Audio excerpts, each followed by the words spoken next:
राज्यसभा सांसद प्रियंका चतुर्वेदी ने बड़ा बयान दिया है। उन्होंने कहा है कि उम्मीद है कि महिलाओं को अधिकार मिलेगा। तो अब बयान आने का सिलसिला भी शुरू हो चुका है, चौतरफा समर्थन मिल रहा है। कहा यह जा रहा है कि जल्द से जल्द ये बिल आए और महिलाओं को उनका अधिकार मिले। प्रियंका चतुर्वेदी जो राज्यसभा की सांसद हैं, उन्होंने ये कहा है कि उम्मीद है कि जल्द ही महिलाओं को उनका अधिकार मिलेगा। मोदी सरकार महिला आरक्षण बिल बुधवार को पेश करने वाली है संसद में। हमारे साथ बातचीत करने के लिए हैं शिवसेना उद्धव ठाकरे की सांसद प्रियंका चतुर्वेदी। प्रियंका जी, आप भी महिला हैं, महिला आरक्षण बिल सरकार लेकर के आ रही है, क्या दिल में आ रहा है, क्या कहना चाहेंगी? मैं बस यही कहूँगी कि ये एक लंबी लड़ाई है, लंबा संघर्ष है महिलाओं के लिए, जो महिलाएं लड़ रही हैं, अक्रॉस पॉलिटिकल पार्टीज लड़ी हैं। जब संविधान बना था, संविधान में सबको इक्वल दर्जा दिया गया था, पर इतने सालों में महिलाओं को जो अधिकार मिलना चाहिए था, जितनी उनकी उपस्थिति पार्लियामेंट में होनी चाहिए थी, असेंबलीज़ में होनी चाहिए थी, वो नहीं रही है। 9.5 साल पहले इनके मैनिफेस्टो में ज़रूर था 2014 में कि ये सबसे पहले आएंगे, यही काम करेंगे। 9.5 साल लग गए एक सिंगल पार्टी मेजॉरिटी को ये लेकर आने को, वो भी उस समय पे आ रहा है जब 2024 के चुनाव आ रहे हैं। पर फिर भी मैं आशावादी हूँ, मैं होपफुल हूँ कि जो महिलाओं को अधिकार मिलना चाहिए वो मिलेगा। पर सवाल ये है कि ये बिल किस फॉर्म में आएगा। ये बिल वही फॉर्म होगा जो हमने पहले देखा था, जो इंट्रोड्यूस किया गया था, राज्यसभा में पास हो चुका है, जो राज्यसभा में पास हो चुका था, आधा अधूरा पास हुआ है, लोकसभा में पास होना बाकी है, या कोई नए फॉर्म में आएगा। क्या ये इमीडिएटली 2024 के चुनाव से लागू होगा, या ये 2029 का वादा कर रहे हैं? क्या ये इसका वादा है कि जब डीलिमिटेशन की लड़ाई लड़ने के बाद जो पार्लियामेंट में एमपीज़ का पोजीशंस बढ़ेंगे, नंबर्स बढ़ेंगे, तब ये लागू होगा? तो ये सारे मेरे मन में सवाल हैं। मैं उम्मीद करती हूँ इन सारे सवालों का जवाब इस बिल के माध्यम से आएगा। जो राज्यसभा में बिल पास हुआ था उसमें कोटा विद इन कोटा की बात नहीं थी, यानी कि SC, ST, OBC महिलाओं को आरक्षण की बात नहीं थी। तो आप लोग क्या मानते हैं, वही राज्यसभा वाला जो बिल था जो उस वक्त में यूपीए के वक्त में पास हुआ, वही बिल आना चाहिए, या SC, ST, OBC को आरक्षण दिया जाना चाहिए? देखिए, मेरा मानना है कि पहले तो स्टेप इन द डोर जो होता है ना, एक पहला कदम हम रिजर्वेशन की तरफ लें, फिर देखें किस तरीके से ये प्ले आउट करता है, और फिर अगर लगे कि खुद पॉलिटिकल पार्टीज़ SC, ST की तरफ, OBCs की तरफ अपनी जिम्मेदारी नहीं समझ रही हैं, तो इस कोटा को इंट्रोड्यूस करें। ये मेरा मानना है, ये मेरी पर्सनल फीलिंग है। पर अगर ये कोटा विद इन कोटा भी आता है तो कहीं ना कहीं मैं मानती हूँ एक लार्ज कंसेंसस बन सकता है। जो महिलाएं जो SC, ST कम्युनिटी से आती हैं, OBC कम्युनिटी से आती हैं, उनको भी देश में के प्रगति उन्नति में भागीदारी लेने का मौका मिलेगा। तो प्रियंका चतुर्वेदी ने कई सवाल भी उठाए हैं कि क्या इसका प्रारूप होगा, कब से लागू होगा। तमाम सवाल हैं जो अब लोगों के मन में पैदा हो रहे हैं और जिनके जवाब वो तलाश रहे हैं, जानना चाहते हैं कि सरकार की तरफ से ये भी स्थिति अब साफ हो जाए। शिवम, बड़े सवाल हैं कई। प्रियंका चतुर्वेदी से भी अभी जब TV9 भारतवर्ष ने बात की तो उन्होंने पूछा सवाल कि क्या ये वही होगा जैसा पहले 2010 में राज्यसभा में पास किया गया था, या ये बदलेगा, इसका प्रारूप बदलेगा तो क्या बदलेगा? देखिए, आधिकारिक तौर पर मेरे पास अभी इसका अगर मैं कहूं कि कोई कॉन्फर्मेशन नहीं है कि बिल आने वाला है, आज आने वाला है, कल आने वाला है, तो ये सही होगा। लेकिन उससे महत्वपूर्ण विषय है कि जब आएगा तो जाहिर है सभी की जो रिप्रेजेंटेशन है वो संसद में है, वो सब उस पर देखेंगे, सवाल जवाब करेंगे, और मुझे लगता है हर किसी के पास समय होगा पढ़ने का। लेकिन उससे भी महत्वपूर्ण विषय ये है, जो पार्टियां वेल में आकर हंगामा करती थी, स्पीकर के ऊपर, चेयरमैन के ऊपर जो है कागज फेंकती थी, विरोध किया जिन्होंने पूरे आजीवन अपने महिला आरक्षण बिल का, आज वो कहते नहीं 33 क्यों, 50 क्यों नहीं ले आते? ले आएंगे जी।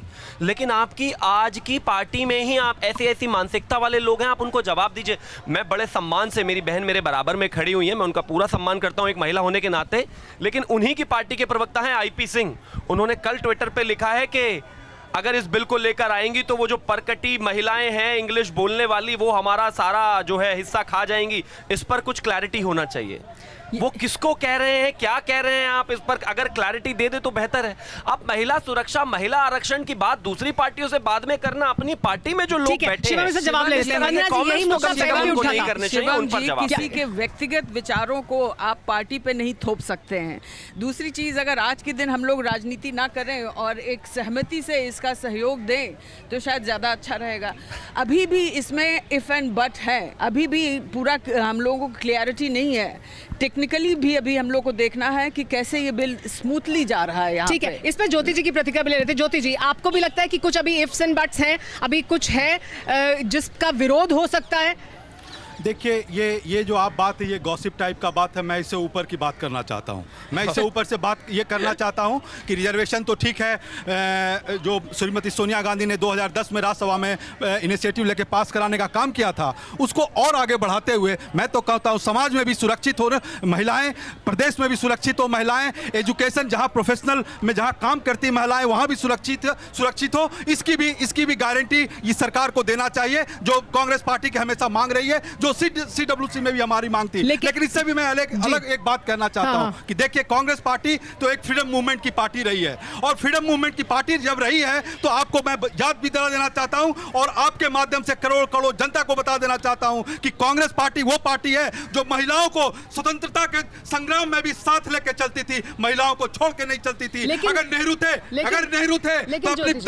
नेहरू थे तो अपनी धर्मपत्नी को भी साथ लेकर, लेकिन ज्योति जी उसके बाद से तो नहीं चलते थे। उसके बाद आपको मैं बता देता हूं, आपको मैं बता देता हूं, सुन लीजिए, पहले मुझे बात कंप्लीट करने दीजिए। आप मेरी बात को सुने। अगर भारतीय जनता पार्टी में दम है, तो नरेंद्र मोदी, यहाँ तो इलेक्शन होता नहीं है, लेकिन अगर आप नॉमिनेट करना चाहती हैं तो भारतीय जनता पार्टी अपने अध्यक्ष बनाए महिलाओं को। हमारे यहाँ तो एनी बसंत थी, सोनिया गांधी थी, सरोजिनी नायडू थी। आप बताइए कौन थी? ज्योति जी 10 फिल्म आपने रख ली अपनी बात। सर आपने अपनी बात रखी, ज्योति जी आपने अपनी बात रखी। अब मेरे बात भी तो सुनिए, मेरा सवाल भी सुन लीजिए। सर भाषण नहीं है, सर ये भाषण नहीं, डिबेट है सर, ये भाषण नहीं है, भाषण नहीं है, डिबेट है। Shivam let me ask a question. Jyoti ji ये डिबेट है, भाषण का मंच नहीं है। पहले मेरी बात सुनिए, मैं वंदना जी आती हूँ। शिवम जी वंदना जी, ज्योति जी अरे मेरी आवाज को तो मत दबाइए, मैं हूँ एंकर इस शो की, मेरी आवाज को तो सुन लीजिए। अभी आप यहाँ भाषण मत दीजिए, डिबेट करिए। डिबेट का मुद्दा ये कि आप ये कह रहे हैं कि बहुत बड़ा इतिहास रहा है, महिलाओं को साथ लेकर चले, लेकिन सहयोगियों को साथ लेने के चक्कर में आपको छोड़ना पड़ा था ना, यही मजबूरी थी ना आपकी, तब आपको उनको साथ लेकर चलना था। इस वजह से आपकी प्रतिबद्धता आपकी पार्टी के अध्यक्ष की थी, उसको आप नहीं पूरा कर पाए, ये भी तो हकीकत है। आप देखिए, आप बार बार उस बात को करना चाहती हैं। मैं कहता हूं कि श्रीमती सोनिया गांधी का दृढ़ संकल्प था और प्रॉमिस था लोगों को कि उसको पास करा, तो जो उनके बस का था उन्होंने किया, जो दूसरे के बस में था। ज्योति जी आपसे ज्यादा साफ गोई से तो सोनिया गांधी ने बात की थी, जिसमें आप श्रीमती सोनिया गांधी को क्रेडिट नहीं देना चाहती। ज्योति जी क्यों नहीं देना चाहती? बिल्कुल देना चाहते हैं। सुनिए, आपसे ज्यादा साफ गोई से सोनिया गांधी ने तब बयान दिया था, उन्होंने कहा था मेरी पार्टी के भीतर ऐसे लोग थे जिनकी वजह से ये पास नहीं हो पाया। उन्होंने बोला था कि केवल मैं नहीं, हमारे कांग्रेस के कार्यकर्ता और इस दल में जो मेंबर ऑफ पार्लियामेंट, उनके सहयोग से राज्यसभा में पास किया गया है। लेकिन अभी बताते हैं, एक बड़ी खबर दर्शकों को बता देते हैं, अभी कौन सवाल उठा रहे हैं। और अभी देखिए, बिल आया नहीं है, आज आएगा, कल आएगा, किस रूप में आएगा, अभी इसको लेकर तस्वीर पूरी तरह से साफ नहीं है, लेकिन बयानबाजी शुरू हो चुकी है।